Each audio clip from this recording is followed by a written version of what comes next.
Greetings, fellow delinquents. Recently, our good pal and game director of Destiny 2, Luke Smith, wrote a series of long-winded posts discussing the state of Destiny 2. There's a lot to chew on, but today's subject is the Highlander of Gambit. What do I mean by that? Well, based on Luke's wording, Bungie intends to select one Gambit game mode for continued refinements and evolutions, leaving the other mode in its current state. Since we can't expect Bungie to allocate the resources to both modes forever, when their intended audiences almost completely overlap, this is a good course, and it's nice that they let us know their expectations. So, which Gambit gets to take the spotlight going forward? Normal Gambit or Gambit Prime? I think most would be quick to answer that question reflexively with Gambit Prime, which is pretty natural. I mean, it is the Gambit mode they put more time and effort into, and most of us play it more, so it makes sense to continue building it up, right? Well, we'll have to see what you think of that after I discuss the differences in design and balance that make Gambit Prime unique. Let's get into it. The first design change you'll encounter in Gambit Prime is the siphoning and draining mechanic.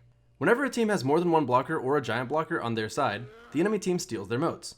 This change is obviously aimed at making the sentry role impactful, while also creating a much-needed second point of focus for the PvE aspect of Gambit. This is a good idea in the sense that it gets mileage out of a largely inconsequential gameplay element, the blockers, but it does so in a forceful, clumsy way. It's a good thing that you can't just ignore the blockers in Gambit Prime, but it isn't good that they aren't integrated in a cohesive way to achieve that goal. Firstly, most teams don't like sitting and keeping an eye on the bank, which is what this mechanic is asking them to do.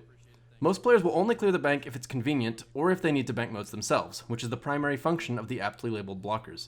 That's because the intuitive gameplay is, if I don't need to bank, the blockers aren't hurting me. I'll get to it when I need to bank if someone hasn't by then. My point is that preventing draining isn't engaging or, importantly, intuitive. In fact, the draining is so unintuitive that Bungie had to add a continuously blaring siren sound to remind players their bank is under attack. This mechanic is only a natural fit in the make-believe world in which teams are composed of 4 players who are each designated one of the 4 roles and plays accordingly, which is, again, a fantasy. Frankly, that expectation should have been known at the outset, considering Destiny has always had a play-your-way design philosophy that lets everyone pick whatever class and character for any activity they want. The player base is not conditioned to playing roles and activities. But the fact that it doesn't naturally fit into Destiny or Gambit's standard gameplay is more a design criticism than a compelling reason it's truly bad for the mode. On the other hand, my second reason the siphon mechanic is shaky is that it effectively works as a major buff to invasions. Whenever a team is invaded, they have to put themselves at serious risk to attempt to clear the blockers from the bank. This means a reasonably strong invader can close the game out on the first invasion pretty easily because all they have to do to ensure a huge advantage for their side is kill anyone who sticks their neck out to attempt to clear blockers. Being invaded on its own is strong enough, but being invaded while your bank is draining is absolutely terrible. It's a nerdy analogy, but it makes me think of a fork in chess. 2 major threats at one time, and unless you prepared for it before it happened, it's pretty much a loss on the spot. To remind you why I've spent so long discussing this specific mechanic, siphoning is not in normal Gambit. This is a punishment mechanic unique to Gambit Prime, and while it's not an undeniably purely bad mechanic, it absolutely does contribute to a larger problem of kicking a team while they're down in an unfun way that is unique to the mode. Something as simple as blockers getting huge health pools the longer they're alive would have accomplished the same goal without the problems siphoning creates. The second mechanical change to Gambit Prime is the way the Primeval envoys work. Instead of giving you a buff that helps you increase Primeval damage, you have to kill 3 waves of envoys to activate a well of light that is effectively the only way to damage the boss enough to kill it. This new design attempts in vain to ride the line of increasing Gambit Prime's mechanical difficulty without making it less intuitive, but all it winds up doing instead is forming a jarring speed bump during the boss phase. Even in principle, it should be obvious why this wasn't a good idea. Players always complain about boss immunity outside of raids, and Gambit Prime's envoys are literally nothing more than an immunity mechanic. But beyond that, the current design doesn't add any depth to the game either. It actually leaves less room for strategic depth than normal Gambit, because there's no way to approach the fight other than the classic stratagem, kill things then shoot the boss. To me, this concept was half-baked, and while Drifter seems to be okay with eating anything he can get his mischievous little paws on, I like my food fully cooked, thanks. Mark my words. One day, I will find the courage to eat a whole scorn. And once again, outside of a mere design criticism, the Gambit Prime Envoy mechanic does diminish the mode in practice as well. If your well of light fades, you're not going to damage the boss for 20 to 40 seconds, depending on the map, period. So if the enemy team can kill their boss in that window, the game is already over. The Envoy spawn rate acts as a bottleneck that prevents you from damaging your Primeval, and that leads to a lot of games ending on a deflating note, even if they're close up to that point, because waiting 30 seconds to do a sniper shot worth of damage commonly means the game is already over, Drifter just hasn't called it yet. It takes a situation that should feel like a taste of a world-first raid race, and manages to flatten it completely. Next up, let's talk about the invasion schedule. I'm going to cut to the chase on this one. The invasion schedule in Gambit Prime is very, very bad. Teams get an invasion at 25, 50, and 75 motes, but only if the enemy Primeval isn't up, in which case they only get an invasion every 40 seconds. This change was aimed at appeasing a large segment of players who felt the 30-second invasion schedule was oppressive during the Primeval boss phase, and I don't necessarily think they're wrong, since the Primeval Envoy speed bump problem turns into a frequently wasted DPS phase if the enemy invader is good. But that is the entire point of invasions. 40 seconds is too long to wait for counterplay, especially if your Well of Light just ended and you can't even progress your own boss fight. When both Portal and Well are unavailable, your team simply has no good moves, which is appropriate sometimes, but it feels awful when you know the enemy team is going to kill their boss in the next 20 seconds and you can't do anything about it. Feels like you've failed the PvP aspect of winning the game, and also the PvE aspect of killing the boss. Now, like I said, the invasion schedule was meant to fix the oppressive invades during the boss phase, but the 30-second invasion schedule only became a problem because of the way envoys stagger out your DPS phases. So, to fix a problem caused by a less than elegant new boss mechanic, we further entrench far behind teams into second place. It would have been okay to keep the 30-second invasion schedule if waves of envoys just built up your Primeval Slayer buff, but since you have a 25-second DPS window, the invasion schedule had to change, and with it left any chance of a losing team successfully catching up in far too many games. But the worst part of this invasion schedule is absolutely not that it makes the final stretch of the game predictable, rarely satisfying for the winner or the loser, but that it kicks the losing team while they're down as hard as it could. Like I mentioned before, if Team A gets 25 motes first and sends over 2 medium and 1 small blocker, their invader can practically win the game on the spot by killing anyone who attempts to clear the center of blockers. As long as they're invading, Team B is losing motes to draining, and on top of that, they can also kill Team B players to knock their motes onto the ground too, so by the end of a good first invasion, Team B is at 0 motes and Team A is already at 50, which means they can invade again as soon as they'd like. Repeat until Team A has a landslide advantage. The current Prime invasion schedule makes it such that the team with the Primeval is protected from oppressive invasions, even in the case that they spawned their Primeval first by oppressively invading during the banking phase. Oh, and Team B doesn't get to use the siphoning mechanic to any advantage either, because you can't siphon motes from Team A's bank once their Primeval is spawned. So you can send over as many blockers as you like, but Team A has no obligation to deal with them since they don't need to bank anymore, and blockers aren't helping Team B to get to 100 motes faster. The PvE tug-of-war competition is now singularly in the hand of invaders for some reason. So let's recap just a little here. The invasion schedule in Gambit Prime leads to heavily favorable snowballing for the first invading team, the siphon and drain mechanic leads to heavily favorable snowballing for the first invading team, and the Primeval Envoy mechanic forces a consistent pacing for the boss fight that can snuff out any vague hint of counterplay if you're far behind. In short, I think the mechanical changes to Gambit Prime greatly devalue the integrity of the game mode without even really achieving what they set out to for the most part. Siphoning doesn't reward sentry play so much as it punishes teams facing off against smart invaders.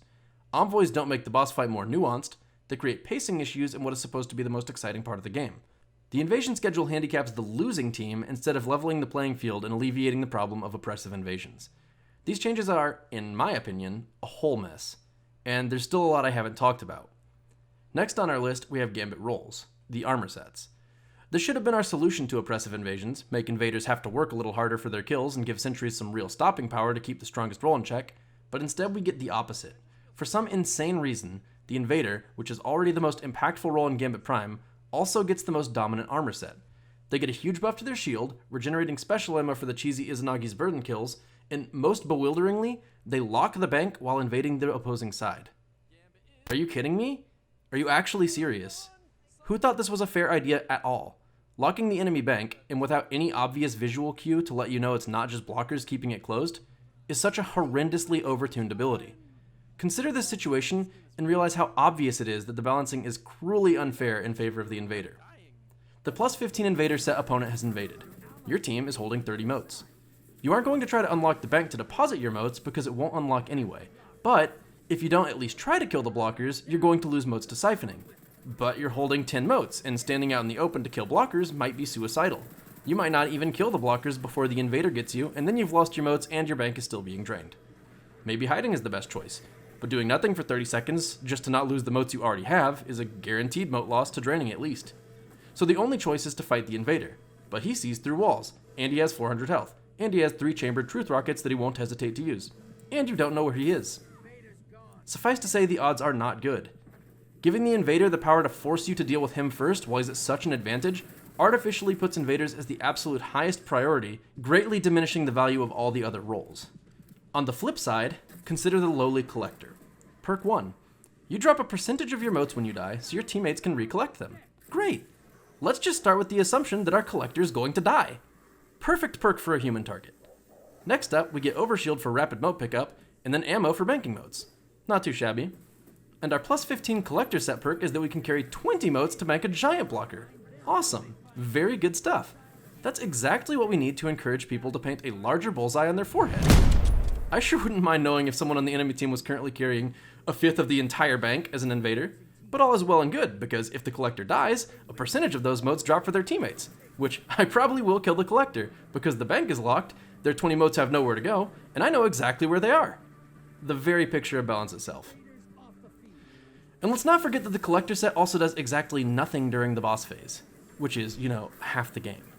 Also, just so I don't feel that I've glossed over what I think is a pretty compelling insight into how broken the balancing is, why is it that the invader set is able to counter the already weaker collector role, when very obviously the collector set is the one that should have had counterplay to a locked bank? As an invader with 4 targets of varying roles to attack, the invader set gets the ability to counter collectors, instead of the collector set providing some response to the scenario I described before that desperately needs an answer. Is that not just obviously insane? On the same note, the sentry set is a pretty miserable counter to the invaders as well, despite being the most significant thing it could have been used for. It's just ridiculous that the sentry marked invader can rid themselves of the mark by killing the sentry.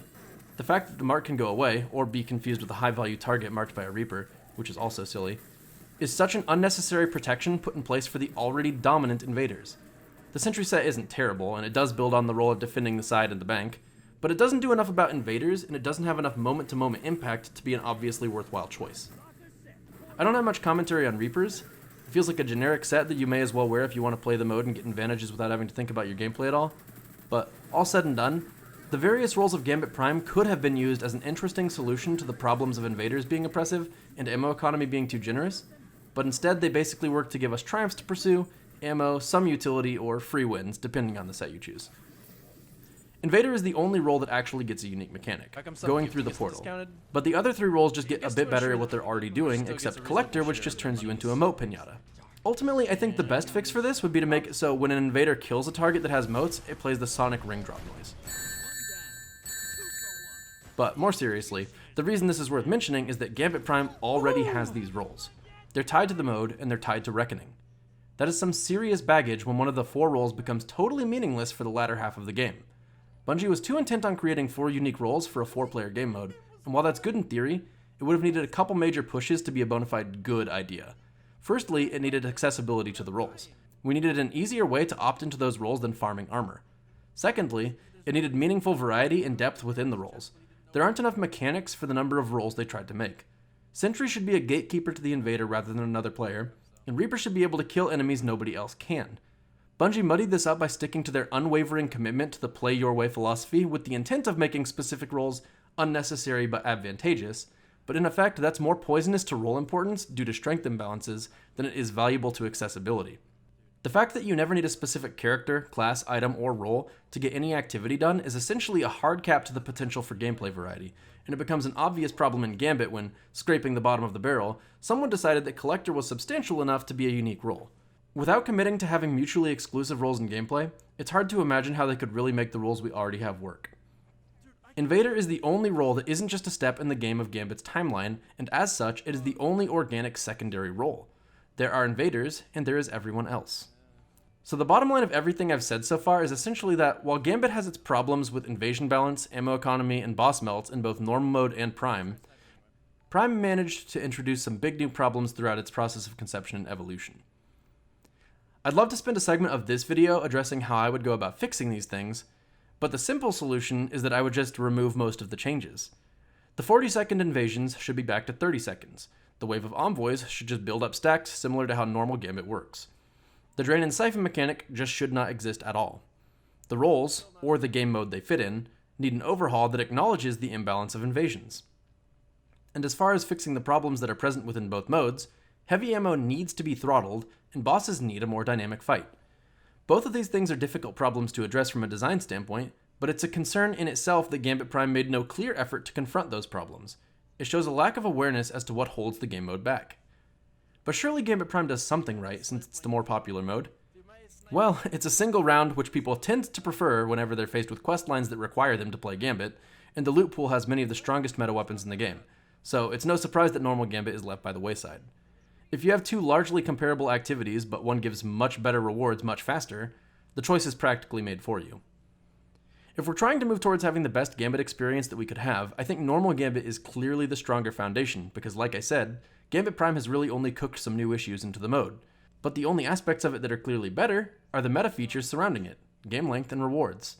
Conceptually, roles, nuanced boss fights, and a PvE tug-of-war are good goalposts, but the approach to implementing them did more harm than good, and unfortunately, I think their current iterations are so misguided that no amount of refining without a flat-out overhaul would make them a positive change. I think that conceptually, Gambit is worth investing a lot of effort into, but it needs a hard evaluation for what the vision is for the mode at its core. Is the end goal that players can treat it similarly to casually playing the Crucible for fun? Is it supposed to be a mode that ties the Drifter in with the evolving world from a narrative standpoint? Is it supposed to be truly competitive? I've got all my own thoughts on this, and I'd like to release a video detailing what I think Gambit Perfected would look like, so please let me know in the comments if you'd like to see that. Before closing this out, let's just one last time reiterate why this was all worth talking about. In general, normal Gambit has a better design than Gambit Prime, and the main reason players at large prefer Gambit Prime is that it's faster and more rewarding. The metrics and motivations surrounding the two game modes are no doubt heavily influenced by factors other than fun and replayability, which are ultimately what would drive more players to want to engage with Gambit. Hopefully when we talk about the game modes we can appropriately consider that, because even with its flaws and faults, Gambit is a very unique experience that does an excellent job of capturing a lot of what makes Destiny an awesome game. The fundamentals of a really exciting mode are definitely there. Thanks for watching and have a great rest of your day. Follow me on Twitch and Twitter for more content. See you next time.